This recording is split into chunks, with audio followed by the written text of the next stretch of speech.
தமிழக வெற்றிக் கழகத்தின் அன்பு தோழர்களுக்கு வணக்கம்.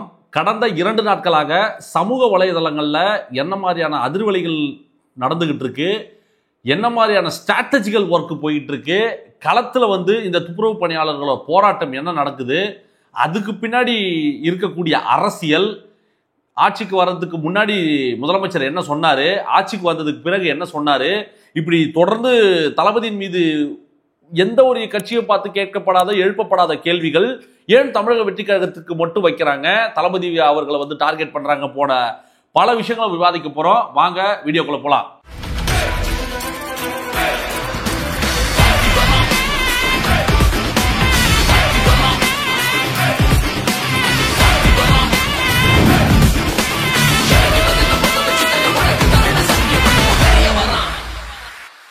கடந்த 2 நாட்களாக பார்த்தீங்கன்னா நம்ம மக்கள் அந்த துப்புரவு தொழிலாளர்கள் கிட்டத்தட்ட 11 நாட்களாக போராட்டம் பண்ணிக்கிட்டு இருக்காங்க.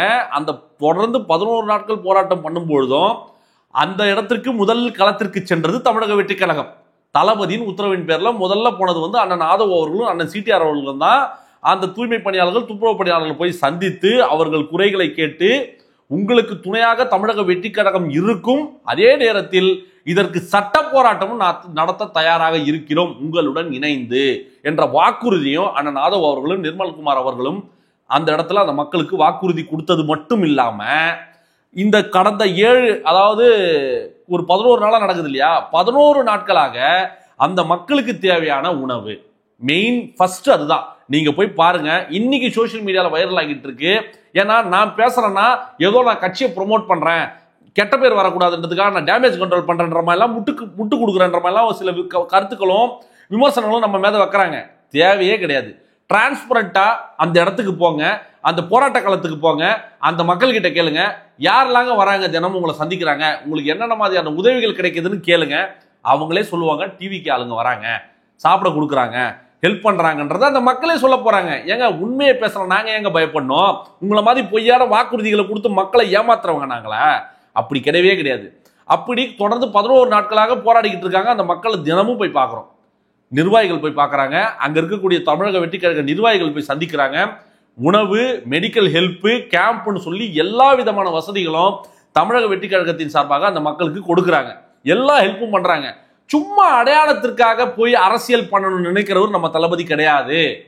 நேற்றைய தினம் ஒரு விவாதம், ஏன் அவர் போயிட்டாரு இவர் போல, ஏன் இவர் போயிட்டாரு இவர் போல, ஏன் முதலமைச்சர் போலன்னு யாராவது கேள்வி கேட்டிருப்போமா? ஏன் துணை முதலமைச்சர் போல நம்ம யாராச்சும் கேள்வி கேட்டிருப்போமா? அந்த துறை சார்ந்த அமைச்சர் பேசாம எதற்கு அறநிலைத்துறை அமைச்சர் பேசுறாரு, சேகர் பாபு அவர்கள் பேசுறாரு நம்ம கேள்வி கேட்டிருப்போமா?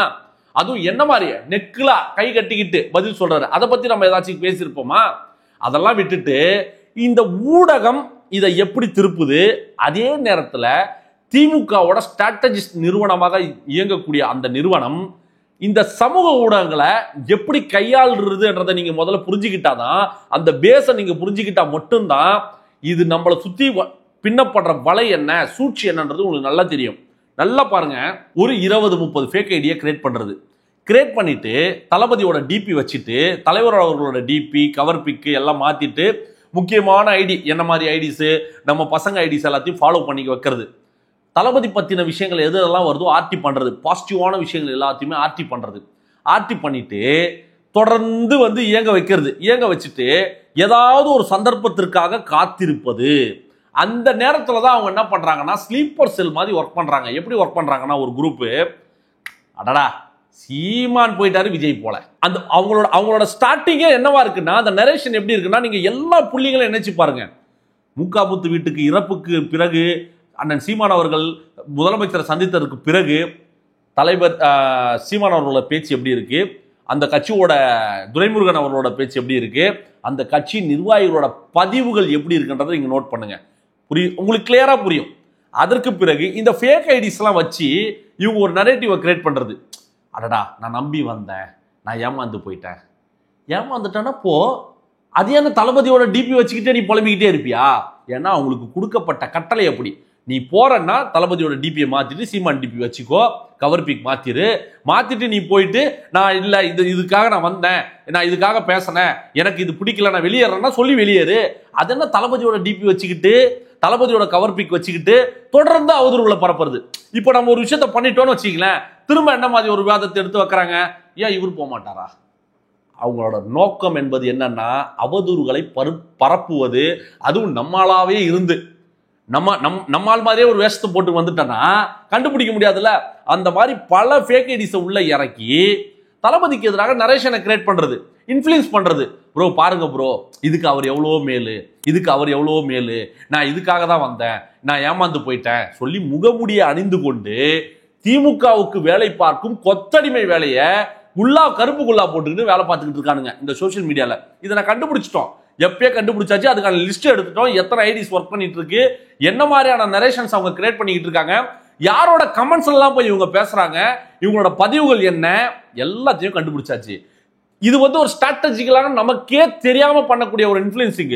இப்படித்தான் கேப்டன் விஜயகாந்த் அவர்களை ஒரு கட்டத்துல பண்ணாங்க. அவர் குடிகாரரா இல்லையா என்ன ஏதெல்லாம் எதையுமே தெரியாம ஒரு குறிப்பிட்ட கூட்டம் என்ன பேசுதோ, அடடா பெரும்பான்மையான கூட்டம் இது பேசுது, அப்போ அது உண்மையாதான் இருக்கும்னு நம்மளே நம்ப வச்சாங்க பாரு. அதுதான் திமுகவோட ஸ்ட்ராட்டஜி. அந்த மாதிரி தான் இப்போ என்ன நடக்குதுன்னா, எல்லாரும் பேசுறாங்க நம்மளும் பேசுவோம் சொல்லி ஒரு கூட்டத்தை நமக்கு தளபதிக்கு எதிராக திசை திருப்ப வச்சு லெட்டர் பேட் கட்சி கூட எல்லாம் கம்பேர் பண்ணி பேசுறானுங்க. நம்ம இலக்கு என்னன்றது நமக்கு தெரியும். நாம சண்டை செய்யறது யாரு கூட? திமுக கூட சண்டை செய்யறோம், ஜெயிக்கணும்னு வெறியில ஓடிக்கிட்டு இருக்கோம். நம்ம அரசியல் எதிரி யாரு? திமுக. கொள்கை எதிரி பாஜக. மோடி கூட ஸ்டாலின் அவர்கள் கூட நாங்க சண்டை போட்டுக்கிட்டு இருக்கும் போது நண்டு சிண்டு கூட எல்லாம் நீங்க கம்பேர் பண்ணி பேசுறீங்கன்னா உங்க நோக்கம் என்ன? கொடுக்கப்பட்ட டாஸ்க் அப்படி. நீங்க 2 நாளைக்கு முன்னாடி நீங்க பார்த்திருப்பீங்க, திமுகவோட ஒரு குறிப்பிட்ட அதை சொன்ன அந்த ஸ்ட்ராட்டஜி நிறுவனம் பல கோடிகளை செலவு செய்து யூடியூபர்ஸ்க்கு பணம் கொடுத்து பேச வச்சு, அதாவது பணம் கொடுத்தா பேசிடுவோம், வியூஸ் வரணும்ல, ஆர்கானிக்கா வியூஸ் வரதுக்கு அதுனா டிவிக்கேவா இல்ல தளபதியா? ஆர்கானிக்கா எந்த கொம்பனுக்கும் வராது. அதுவும் அரசியல் கட்சிகளுக்கு சுத்தம் சொல்லவே வேணாம். அப்படியே பேசுறதுக்கு நம்ம காசு கொடுத்துறோம், அந்த பையன் பேசிட போறான். சரி, அந்த சேனலுக்கு வீடியோக்கு வியூஸ் போகணும், எப்படி போறது? மார்க்கெட்டிங், லைக் வாங்கலாம், வியூஸ் வாங்கலாம். கூகுள் ஆட்ஸ்ல போயிட்டு குறிப்பிட்ட அமௌண்ட்டை கட்டணும்னா வியூஸும் லைக்ஸும் கொடுக்குறான். அப்படி தளபதிக்கு எதிராக பேசக்கூடிய வீடியோக்கெல்லாம் இதெல்லாம் இருக்கோ, அதுக்கெல்லாம் வியூஸ் ஏற்றி விடுற வேலையை தான் அந்த நிறுவனம் பண்ணிக்கிட்டு இருக்கு. அதுக்கு ஆதாரத்தோட நம்ம பசங்க போட்டு அடிச்சு வெளுத்தாங்க. ஹேஷ்டாக்லாம் போடவும் இப்போ எதுவும் பண்ணாம அமைதியா இருக்காங்க. அப்போ கடந்த 6 மாசத்துல மட்டுமே ஒரு 30-40 கோடிக்கு மேல விளம்பரத்துக்காக மட்டுமே செலவு பண்ணியிருக்காங்க. சங்கி மங்கின்னு ஒரு யூடியூப் சேனல், அது முழுக்க வன்மத்தை பரப்பக்கூடிய, அவதூறுகளையும் ஆபாசத்தை பரப்பக்கூடிய ஒரு சேனலா அது இருக்கு. லைக்ஸ் பார்த்தா 28 லைக்ஸ் தான் இருக்கு. வீடியோவோட வியூஸ் பார்த்தா 6 லட்சம் வியூஸ். அடடா, 6 லட்சம் பேர் இந்த வீடியோ பார்க்கறானா? அப்போ தளபதிக்கு எதிராக இத்தனை லட்சம் பேர் இருக்காங்களா? அடடா, அந்த சேனல்காரன் சொல்றது கரெக்ட் தான்ப்பா. எப்படி உளவியலா நம்மளை நம்ப வைக்கிறதுக்கான வேலை? பணம் பணம் பணம் பணம் முதலைகள். தளபதி அப்பவே சொன்னாரு, வண்டியா பணத்தை இறக்குவாங்கன்னு. ஓட்டுக்கு காசு கொடுக்குறாங்களோ இல்லையோ, இவங்க இப்போ நம்ம தளபதிக்கு எதிராக சமாளிக்கிறதுக்கே பணத்தை செலவு பண்ண ஆரம்பிச்சிட்டாங்க. கடந்த 1 வருஷத்துல இவங்க எவ்வளவு செலவு பண்ணியிருக்காங்க, எந்தெந்த வீடியோக்கு வியூஸ் போட்டு காசை கொடுத்து வியூஸ் ஏற்றிருக்காங்கன்ற டேட்டாவெல்லாம் நம்ம எடுத்து போட்ட உடனே, ஹேஷ்டாக கிரியேட் பண்ணி அடிச்ச உடனே அவங்க அடிவாரத்திலே கை வச்ச மாதிரி அலண்டு போயிருக்காங்க. இப்போ இதுல இருந்தே உங்களுக்கு நல்லா புரிஞ்சிருக்கும் நம்ம சரியான பாதையை நோக்கி போயிட்டு இருக்கோம்னு. இந்த போராட்ட குழுவை நம்ம தளபதி எப்போ அணுகிறாரு? 3 நாட்களுக்கு முன்னாடியே அணுகிறாரு. 11 நாட்களாக நடக்குது. கடந்த 3 நாட்களுக்கு முன்னாடியே தளபதி அந்த போராட்ட குழுவை ஒருங்கிணைச்சு நடத்தக்கூடிய வழக்கறிஞர் அவர்களை சந்தித்து போன்ல பேசி, நான் அந்த இடத்துக்கு நான் வரப்போறேன்னு சொல்லவும், இல்லை வேண்டாம், அவசரப்பட்டோமா, நம்ம என்ன பேச்சு பேசுறீங்க, ஏன் போல. அது ஒரு சிலரின் பேச்சை கேட்டு நிறைய பேர் இன்ஃப்ளூயன்ஸ் ஆகி பேசினாங்க. நேற்றைய தினம் ஏன் போல ஏன் போல ஏன் போல, அவர் போயிட்டார் ஏன் போல, இவர் போயிட்டார் ஏன் போல ஏன் போலன்னு கேட்டுக்கிட்டே இருந்தோம் இல்லையா? அதுக்கு பதில் எங்க தளபதி சொல்லல, அந்த போராட்ட குழுவில் இருக்கக்கூடிய வழக்கறிஞரே சொல்றாரு. ஏங்க, அவர் 3 நாளைக்கு முன்னாடியே வரேன்னு சொல்லிட்டாரு, நாங்க தான் வர வேணாம்னு சொன்னோம். எதுக்குங்க வர வேணாம்னு சொன்னது கேட்டதுக்கு, இல்லைங்க அது ஒரு மிகப்பெரிய டிராபிக் ஜாமாவும், அவர் வந்தா பப்ளிக் கூடும், நாம போராட்ட காலத்தை சீர்குலைப்பதற்கான வேலைகள் நடக்கிறதுக்கு வாய்ப்பு இருக்கு, நாங்க சந்தேகிக்கிறோம். இதை வச்சு திமுக ஏதாச்சும் ஒரு வேலை பார்க்கும், அதற்காக தான் நீங்க வராதீங்க, நாங்க வரோம். அவர் போயிட்டாருன்னு சொன்னீங்களே, அவரும் இவரும் ஒண்ணா? இவர் போயிட்டாருன்னு சொன்னீங்களே, இவரும் நம்ம தளபதியும் ஒண்ணா? அது யார் வரணும், யார் வரக்கூடாது, யார் வந்தா நமக்கான நீதி நியாயம் கிடைக்கும்ன்றதெல்லாம் அந்த போராட்ட காலத்தில் இருக்க மக்களுக்கு தெரிஞ்சிருக்கு. அதனாலதான் இன்றைய தினம் அவங்க போயிட்டு தளபதி அவர்களை பணியூர்ல போய் சந்திச்சிருக்காங்க. சந்திச்சது மட்டுமா, போய் பார்க்குறாங்க, நான் இருக்கேங்க கூட இருக்கேங்கன்னு வெறும் வாய் வார்த்தைகளால் மட்டுமே அவங்கள ஆசுவாசப்படுத்தி சரிங்க வந்தவங்கன்னு சொல்லிட்டு அவங்க கூட்டத்தில் போய் உட்காந்து போட்டோ எடுத்துன்னு வரதான் அரசியலா? சம்பிரதாயத்துக்கு அரசியல் பண்ண வந்திருக்காரா இவரு? அவர் மாநாட்டில் என்ன சொன்னாரு? நீங்க அவரோட மாநாட்டை திரும்ப திரும்ப பாருங்க, உங்களோட எல்லா கேள்விகளுக்கான விடை அந்த மாநாடு வீடியோலயே தளபதியோட அந்த 40 நிமிஷம் ஸ்பீச்லயே இருக்கு. உங்களோட எல்லா கேள்விக்கான விடை அதுல உங்களுக்கு கிடைக்கும். அவர் தெளிவா சொல்லியிருக்காரு, 10ஓட 11 நம்ம கிடையாது, மாற்றத்துக்கான அரசியல் சொல்லி வந்துட்டோம். சம்பிரதாயத்துக்காக நான் போறேன், சம்பிரதாயத்துக்காக நான் போய் உட்காடுறேன், இந்த போட்டோ பிடிச்சிக்கிறேன், இந்த பப்ளிசிட்டி ஸ்டண்ட்டுக்காகலாம் அவர் வரல. புரியுதுங்களா? அவர் ஆல்ரெடி ஸ்டார். இந்த பப்ளிசிட்டி பண்ணி தான் அவருக்கு ஃபேம் கிடைக்கணும்னு அவசியம் கிடையாது. தமிழ்நாட்டில் இருக்க பட்டி தொட்டி மூளை முடுக்கு வரைக்கும் தளபதியோட முகம் அவங்கவுங்க வீட்டில் இருக்குன்னும் போது அவருக்கு எதுக்கு இந்த சீப் பப்ளிசிட்டி? சொல்யூஷன், தீர்வு, நியாயம், அவங்களுக்கு சேர வேண்டிய அவங்க கோரிக்கை நிறைவேற்றத்துக்கு சட்ட ரீதியா பண்ண. ஏன்னா ஜனநாயக நாட்டில் இங்க எதுவும் போய் போராடி கிடைக்காம கிடையாது, போராடினா மட்டும்தான் கிடைக்கும். போராடி தான் வாங்கணும். இன்னைக்கு ஒரு வீடியோ வைரல் ஆயிட்டு இருக்கு. எதிர்கட்சியாக இருக்கும் போது ஒரு அம்மா பேசுறாங்க, 12,000 துப்புரவு பணியாளர்கள் நாங்கள் இருக்கிறோம், இன்னைக்கு எங்களை ஒரே நாள்ல வேலையை விட்டு போ, நீ வரக்கூடாதுன்னு சொல்றாங்க, நான் உங்களை தான் நம்பி இருக்கோம் சொல்லும் போது இவர் தேர்தல் அறிக்கையில பேசியிருக்காரு. அவங்களுக்கு வாக்குறுதி கொடுத்திருக்காரு, நாங்க ஆட்சிக்கு வந்தா உங்களுக்கு பணி நிரந்தரம் நாங்க செய்வோம், உங்களுக்கு சம்பளத்தை போட்டு கொடுப்போம், அப்படி இப்படி கண்ட மேனிக்கு உருட்டுறது. இப்ப ஆட்சிக்கு வந்ததுக்கு அப்புறம் அதை விட மோசமான வேலையை இவங்க பண்ணி வச்சிருக்காங்க. இதைத்தான் இன்னைக்கு ஆதாரமா எடுத்து போடுறாங்க. அதை கேட்டா சேகர் பாபு அவர்கள் சொல்றாரு, அப்பெல்லாம் வாக்குறுதி கொடுக்கலையே. அதுவும் நெக்கலாம் என்ன ஸ்லாங், அவரோட அந்த ஸ்லாங் பாத்தீங்கன்னாலே தெரியும், என்ன ஒரு நெக்கல் தோணி, அதெல்லாம் சொல்லலையே ஆதாரத்தோட. ஆதாரம் இருக்கும் போதே இப்படி பேசுறாங்கன்னா இன்னும் இல்லைன்னா இவங்க என்னென்னலாம் பேசுவாங்க. அதுவும் இந்த டிஜிட்டல் ஏரால. மக்களே விழிப்பா இருங்க, கவனமா இருங்க. எந்த ஒரு விஷயத்தையும் எமோஷனலா நீங்க அப்ரோச் பண்ணாதீங்க. நம்ம ஒரு விஷயத்தை சிந்திக்கிறதுக்கு முன்னாடி கட்சி சிந்திக்கும், தலைவர் சிந்திக்கிறாரு, அவர் துடிக்கிறாரு. ஆனா சில புரோட்டோகால் இருக்கு, புரியுதுங்களா? சும்மா எல்லாம் ஒய் கேட்டகரி எல்லாம் அவர் தூக்கி கொடுத்துடல, புரியுதுங்களா? இவர் வெளியே வரணும், அங்க ஒரு அசம்பாவிதத்தை ஏற்படுத்தணும்னு நினைக்கக்கூடிய பல பேர் இருப்பாங்க, புரியுதுங்களா நான் சொல்றது? அதெல்லாம் அந்த மக்களுக்கு தெரிஞ்சதுனாலதான் நீங்க வராதீங்க, நாங்க உங்களை சந்திக்கிறோம்ன்றாங்க.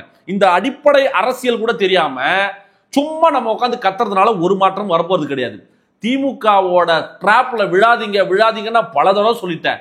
தலைவர் ஒரு விஷயத்துல அமைதி காக்குறாருன்னா அதுக்கு பின்னாடி 1000 அர்த்தம் இருக்கும். உங்களுக்கு நல்லா புரியும். ஏன்னா நம்ம பார்க்காத தோல்வியா, விமர்சனங்களா, நம்ம பார்க்காத விஷயமா? தலைவனை விட்டு கொடுத்துடலாமாடா?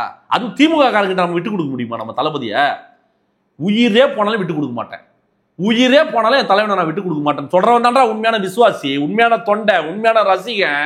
ஒரு படம் ஓடலன்னு நம்ம தளபதி தூக்கி போட்டோமா? தொடர்ந்து பிளாப் வரும் போல நம்ம தளபதி தூக்கி போட்டோமா?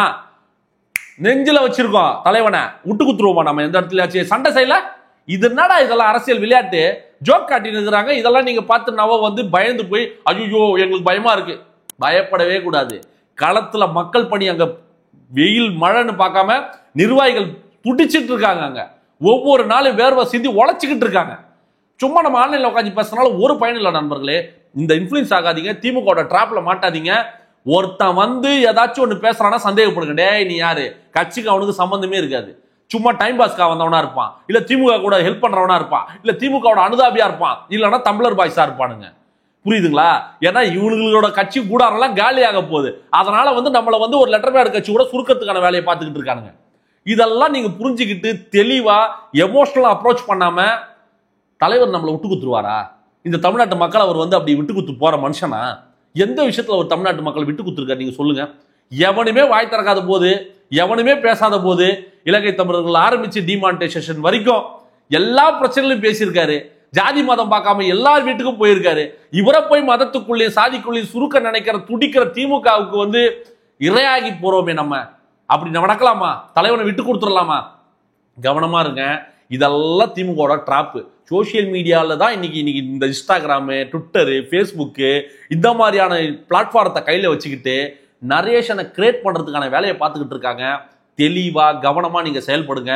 இதை விட நமக்கு நிறைய வேலைகள் இருக்கு. அடுத்த 6 மாசம் இந்த கொத்தடிமை கூட்டங்கள் கதறிய சாக போறாங்க. பல கட்சிகள் காணாம போக போது. அந்த பயமும் பதட்டத்தினால மட்டும்தான் இந்த மாதிரியான அவதூறுகளை பரப்பிக்கிட்டு இருக்காங்க. நம்பாதீங்க. நிச்சயமாக அந்த துப்புரவு பணியாளர்களுக்கு பணி நிரந்தரம் செய்யப்பட வேண்டும். அவர்களுடன் நின்று சட்ட போராட்டம் நடத்தி அவர்களுக்கான நீதியை தலைவர் நிச்சயமாக பெற்றுக் கொடுப்பார் என்ற நம்பிக்கை எனக்கு இருக்கு. நான் என் தலைவனை நம்புறேன். நீங்களும் தளபதியை நம்புங்க, மக்களிடம் போங்க, மக்களிடம் போராடுங்க, மக்களோட உரிமைகளுக்காக போராடுங்க, அவர்களுக்கான உதவிகளை செய்யுங்க. இதை பாருங்க, ஒன்னே ஒன்று மட்டும் சொல்லிக்கிறேன், எந்த இடத்துக்கு எங்க போனாலும் கட்சியோட நிர்வாகிகள் யார் போனாலும் தளபதியின் உத்தரவின் பேரில் தான் போறாங்க. அது தளபதியே போன மாதிரி தான். புரியுதுங்களா? தமிழக வெற்றி கழகம் ஒரு விஷயத்தை அணுகுதுன்னா அது தலைமையோட முடிவு, தலைவரோட முடிவு. அப்படி இல்ல இவரு எப்படி இவரையா போலாம், அவர் தான் போகணும் அப்படிலாம் கிடையாது. கட்சி போகுது, கட்சி தளபதியின் கட்டுப்பாடுல இருக்கு, தளபதியோட உத்தரவின் பேர்ல தான் அங்க எல்லா விஷயமும் நடக்குது. நேரடியா போன் பண்ணி பேசியிருக்காருங்க, நான் வரலாமா, எப்படி இருக்கு சூழ்நிலை, நான் வரேன், இல்லைங்க வேணாம் நாங்க வரோம். அதுல 1000 அர்த்தம் இருக்கு. இதெல்லாம் நீங்க புரிஞ்சுக்கணும். இன்ஃப்ளூயன்ஸ் ஆகாம தொடர்ந்து மக்கள் பணியை பத்தி பேசுங்க. இந்த திமுக செய்யக்கூடிய ஊழலை எடுத்து பேசினாலே வாய முடிப்பாங்க. நாம இத்தனை நாள் சும்மா இருக்கும். ஊழல், இவங்க செஞ்ச ஊழல், லஞ்சம், இவங்க வாங்கின லஞ்சம், ஊழல் பட்டியல் எடுத்து போடுங்க, இதெல்லாம் போட்டு அடிங்க, அவங்களால வாயே திறக்க முடியாது. அதை விட்டுட்டு அவங்க ஒரு நரேஷனை கிரியேட் பண்றாங்க, நாம போய் டிஃபெண்ட் பண்ண வேண்டியதா இருக்கு. இனி நோ டிஃபென்ஸ், ஒன்லி ஆக்ஷன். எடுத்து போடுங்க. ஏங்க அவ்வளவு பண்ணி வச்சிருக்காங்க இவங்க, அதை எடுத்து போட்டாலே இவங்க காணாம போயிருவாங்க. பதில் பேச முடியாது. ஆதாரத்தோட நம்ம பேசுறோம், சாட்சிகளோட பேசுறோம், கேஸ் நடந்துகிட்டு இருக்கு. இப்படி ஒவ்வொரு அமைச்சர்கள் மீதும், ஒவ்வொரு எம்எல்ஏக்கள் மீதும், ஒவ்வொரு கவுன்சிலர்கள் மீதும், ஒவ்வொரு தொகுதியில் இருக்கக்கூடிய பல ஊழல்கள் நடந்திருக்கு. அதை எடுத்து பேசி அதை மக்கள் கிட்ட கொண்டு போற வேலையை நம்ம பார்ப்போம். இவங்க சொல்றதுக்கெல்லாம் நம்ம பதில் சொல்றது நமக்கு டைம் கிடையாது பாஸ். நமக்கு இருக்கிறதே 6 மாசமோ 7 மாசமோ. மக்கள் பிரச்சனையை பத்தி பேச போயிட்டே இருக்க வேண்டியதுதான். இதுக்கு இந்த நரேஷன்லாம் நீங்க போய் மாட்டிக்காதீங்க. நான் அவ்வளவுதான் சொல்லுவேன், சிம்பிளா சொல்லுவேன். ஃப்ரீயா இருங்க. தளபதி பத்தி நீங்க குறைச்சி மதிப்பிடாதீங்க. நான் அவ்வளவுதான் சொல்லுவேன். அவர் நம்ம பக்கம் நிப்பாரு, தமிழக மக்கள் பக்கம் நிச்சயமா நிப்பாரு. மீண்டும் ஒரு சிறப்பான வீடியோவோடு உங்களை நான் சந்திக்கிறேன். சப்ஸ்கிரைப் செய்துவிட்டு வீடியோவை பாருங்கள். நன்றி, வணக்கம்.